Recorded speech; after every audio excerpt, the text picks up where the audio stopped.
Di tengah perkembangan teknologi dan informasi, investasi ilegal kini kian menjamur. Hal ini disebabkan karena banyaknya masyarakat yang masih minim literasi investasi yang legal. Dan para penjual produk investasi yang memberikan janji manis seperti keuntungan yang besar dalam waktu yang singkat, tidak ada potongan biaya dan risiko yang rendah. Akibat fenomena ini, Satgas Waspada Investasi atau SWI mencatat sejak tahun 2011 hingga saat ini kerugian masyarakat akibat investasi ilegal mencapai 114,9 triliun rupiah. Untuk itu, sebelum melakukan investasi, sebaiknya mencari tahu terlebih dahulu legalitas sebuah lembaga investasi.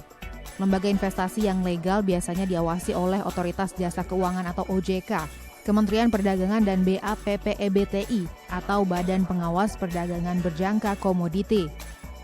Pasalnya, Satgas Waspada Investasi sudah menghentikan 28 jenis investasi bodong atau ilegal, di antaranya 14 kegiatan money game, 6 kripto aset gorengan, forex dan robot forex tanpa izin, 3 penjualan langsung ilegal atau illegal direct funding, 1 equity crowdfunding ilegal, dan berbagai jenis produk ilegal lainnya. Waspadailah sales atau marketing skema investasi yang mereka mengatakan tidak mungkin rugi, pasti untung. Ini malah harus diwaspadai karena biasanya yang realnya adalah skema investasi itu pasti tidak selalu menguntungkan. Tidak selalu menguntungkan ya. Sebagai contoh misalnya ketika Anda berinvestasi pada sebuah kebun, mungkin dia tidak bisa selalu panen misalnya seperti itu. Atau misalnya dia menawarkan investasi pada sebuah skema rumah kos. Jangan lupa kadang-kadang resesi membuat rumah kos kadang-kadang sepi, apalagi rumah kos yang dekat kampus misalnya. Ini harus diwaspadai saya pikir. Ya, selain mengetahui legalitas, masyarakat juga harus waspada dengan lembaga investasi yang memanfaatkan tokoh masyarakat, agama atau tokoh publik lainnya untuk menarik minat investasi.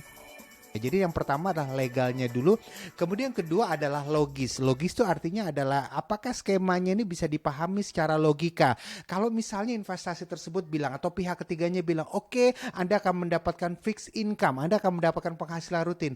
Cari tahu hitungannya bagaimana ini bisa mendapatkan skema penghasilan rutin. Jualannya dari mana, uangnya dari mana. Karena banyak orang mereka seringkali mereka sudah diiming-imingi oleh si itu dapat mobil baru, artis ini udah ikutan, artis itu udah ikutan, sehingga ketika orang sudah dikuasai emosi, logikanya tidak berbicara sehingga dia tidak bisa menganalisa skemanya dengan baik karena logikanya nggak bisa bermain. Jadi sekali lagi 2L, logis dan legal.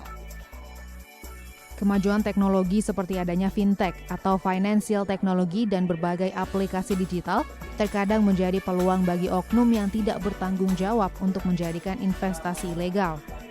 Ia jeli melihat legalitas suatu lembaga investasi, tidak termakan oleh iming-iming investasi keuntungan besar dalam waktu singkat, dan mempelajari sistem cash flow investasi menjadi cara agar tidak rugi dalam berinvestasi. Endro Pakpahan, Syari Kurniawan, Dai TV.